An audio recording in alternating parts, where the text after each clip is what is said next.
Bismillahirrahmanirrahim. Assalamualaikum warahmatullahi wabarakatuh. Bertemu lagi dengan saya di kelas pemrograman berorientasi objek. Di video kali ini saya akan membahas materi tentang inheritance atau pewarisan. Nah, jadi apa sih pewarisan itu? Pewarisan ini merupakan kemampuan suatu kelas untuk memperluas kelas lainnya atau mengextend kelas lainnya.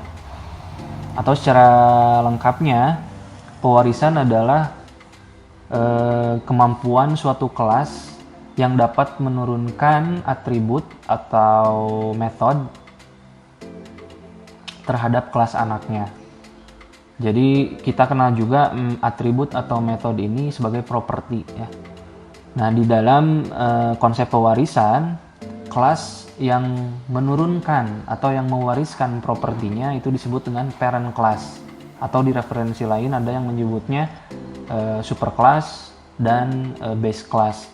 Kemudian kelas yang menerima warisan atau kelas yang diwarisi itu disebut dengan child class atau kelas anak, atau di referensi lain disebutnya subclass atau derived class.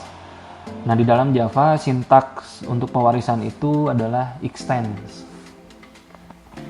Kemudian jenis pewarisan itu ada 3, ada single inheritance, ada multiple inheritance, dan multi-level inheritance. Nah, multiple nanti kita bahas. Single inheritance itu adalah pewarisan yang sifatnya hanya satu tingkat saja. Jadi sebuah parent class menurunkan propertinya satu kelas di bawahnya. Itu disebut dengan single inheritance. Contoh di sini adalah kelas sepeda menurunkan propertinya ke kelas MTB ya. MTB atau sepeda gunung, mountain bike. Kemudian ada multi-level inheritance, itu adalah pewarisan yang sifatnya bertingkat. Jadi dari satu parent class menurunkan ke anaknya, anaknya menurunkan lagi ke anaknya. Jadi kakek ke ayah, ayah ke cucu gitu, seperti itu. Ayah ke anak ya. Kemudian multi-level inheritance ini contohnya adalah misalnya ada kelas sepeda menurunkan properti ke MTB, kemudian MTB menurunkan properti ke downhill gitu. Jadi sepeda ini disebut base class, kemudian MTB ini kalau di multi-level itu disebut intermediate atau kelas pertengahan, dan di bawahnya itu ada downhill, itu disebutnya derived class atau kelas anak. Jenis pewarisan yang terakhir adalah multiple inheritance. Sebenarnya secara konsep multiple inheritance itu ada. Jadi secara gambarannya dua parent class itu mewarisi properti ke satu kelas. Jadi contohnya ayah ibu mewarisi properti ke anaknya. Secara konsep itu ada. Tapi secara implementasi menurut Björn Strostrup, dia itu seorang founder dari C++ ya, bahasa C++, menyebutkan bahwa multiple inheritance was widely supposed to be very difficult to implement efficiently. Jadi secara efisien itu sangat sulit diimplementasikan di dalam C++. Nah, sedangkan di dalam Java yang sekarang sudah dimiliki oleh Oracle, di dalam official website-nya ditulis bahwa Java tidak memiliki fitur atau menghindari atau tidak mengizinkan untuk membuat multiple inheritance. Jadi antar kelas itu tidak diperbolehkan. Tapi jika suatu kelas ingin mengimplement atau mengextend lah ya, tanda kutip, mengextend interface macam-macam atau banyak interface, itu bisa support. Jadi Java itu untuk antar kelas itu tidak bisa multiple inheritance, tapi dari sebuah kelas ke interface itu dia bisa. Nah, interface sendiri ya antar muka pada umumnya, tampilan tombol, tampilan teks gitu. Kemudian jendela itu GUI pada umumnya lah. Itu yang dinamakan dengan interface. Dan untuk membuat pewarisan interface itu pun bukan extend keywordnya, tapi mengimplementasikan. Jadi kesimpulannya Java tidak support untuk atau tidak mengizinkan untuk multiple inheritance. Tapi untuk multiple inheritance interface dia bisa. Kemudian sintaksnya untuk menuliskan pewarisan ya, itu formatnya adalah pertama access modifier, kemudian diikuti class, C-nya kecil, kemudian keyword class ini C-nya kecil, kemudian diikuti nama child class, anak kelasnya apa, kemudian extends, keyword dari pewarisan, diikuti oleh nama parent class, jadi nama induknya apa. Contoh di sini yang single inheritance, kita ambil contoh sepeda menurunkan propertinya ke MTB. Berarti penulisannya adalah public class MTB extends sepeda. Jadi kelas MTB mengextend dari kelas sepeda. Nah, public modifiernya bisa public, bisa protected, bisa private ya, tergantung dari kasusnya nanti. Kemudian ada visibilitas dalam pengaksesan kelas. Jadi access modifier ini berlaku juga di kelas pewarisan gitu. Jadi kalau kelas atasnya atau kelas induknya private atau protected atau public, nah itu bagaimana dia mewariskan komponen di dalamnya terhadap kelas anaknya gitu. Bisa dilihat di tabel di sini sudah dijelaskan bahwa jika contoh nih bisa misalnya misalnya parent kelasnya itu bersifat private, jadi private kelas sepeda. Kemudian si komponen di dalam kelas sepeda ini di dalam menurunkan warisannya itu bagaimana? Nah, kalau misalnya si kelas anaknya itu bersifat public, maka komponen di dalam kelas private itu tidak bisa diwariskan.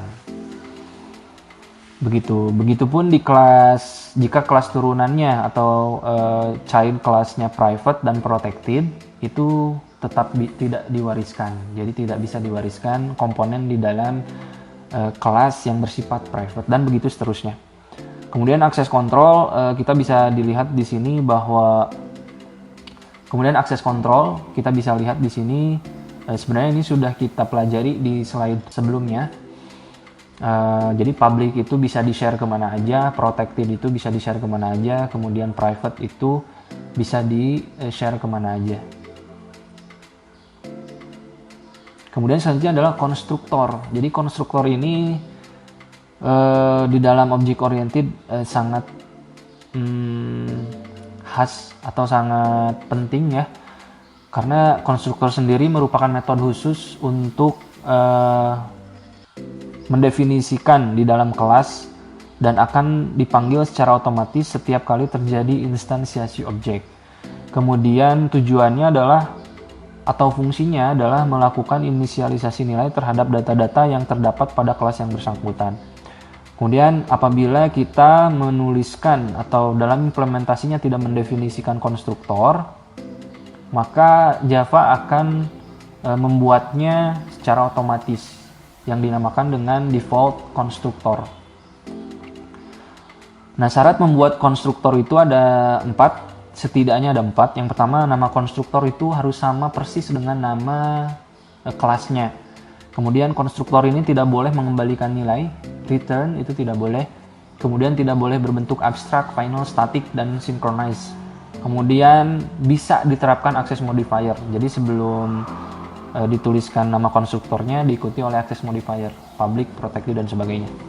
Penulisannya konstruktor itu adalah access modifier dulu, kemudian diikuti oleh nama konstruktornya apa. Contoh misalnya ada kelas karyawan, access modifiernya public, kemudian di dalam kelas karyawan ini kita ingin membuat sebuah konstruktor. Nah, tinggal tulis aja public atau private spasi karyawan. Jadi karyawan nama konstruktornya, kemudian diikuti nama konstruktornya sama dengan nama eh, kelasnya gitu. Nah, seperti biasa, konstruktor ini adalah karena metode, maka harus diiringi kurung buka dan kurung tutup. Nah, di dalamnya itu bisa berupa parameter atau tidak ada, itu terserah. Kemudian bagaimana sih cara membuat mencirikan kalau ada konstruktor di dalam kelas diagram? Simpel saja, hanya diikuti tulisan konstruktor sebelum nama metodenya. Berarti metode tersebut adalah konstruktor gitu. Nah, di sini juga ada plus, minus, kemudian tanda pagar, kemudian tanda unlimited. Itu juga menunjukkan akses modifier. Kalau plus itu berarti public, kalau minus berarti private, kalau tagar protected, dan kalau unlimited itu berarti package. Nah, ini package ini nanti kaitannya dengan encapsulation ya. Nanti kita bahas di pertemuan selanjutnya. Kemudian tipe konstruktor ini ada dua, ada yang tanpa argumen atau kita kenal dengan default konstruktor. Kemudian ada juga yang memiliki parameter. Nah, untuk lebih jelasnya kita lihat saja tutorial berikut.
Nah, jadi begitulah cara kerja ya konstruktor yang tanpa argumen.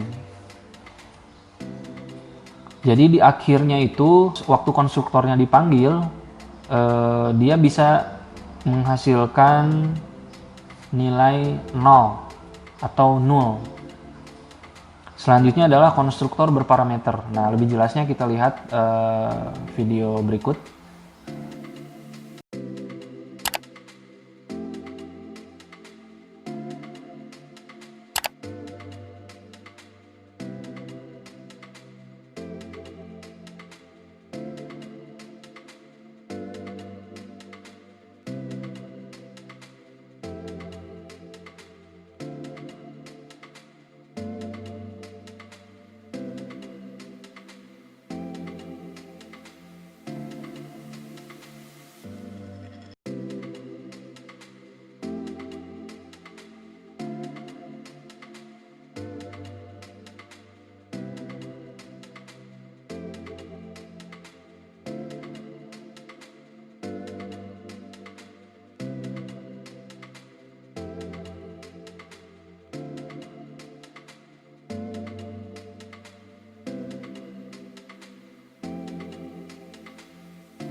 Nah, selanjutnya di dalam inheritance itu ada keyword super.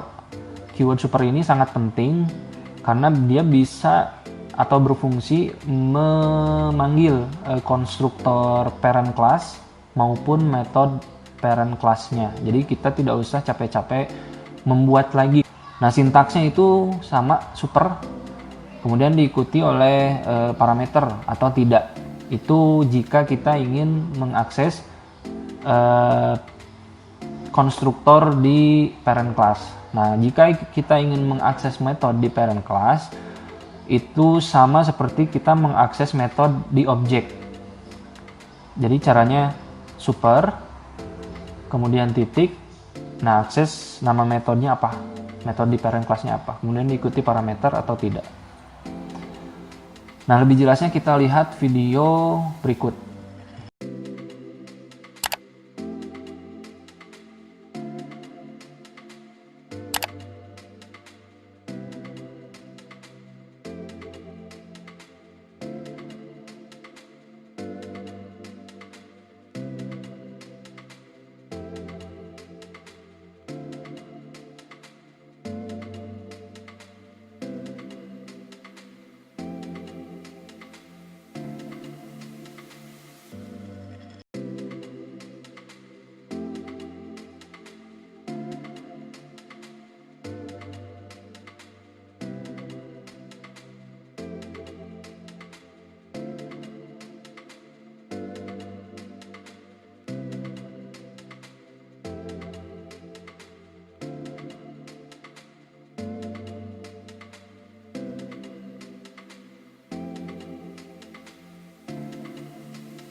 Nah, jadi itu keyword super cara kerjanya.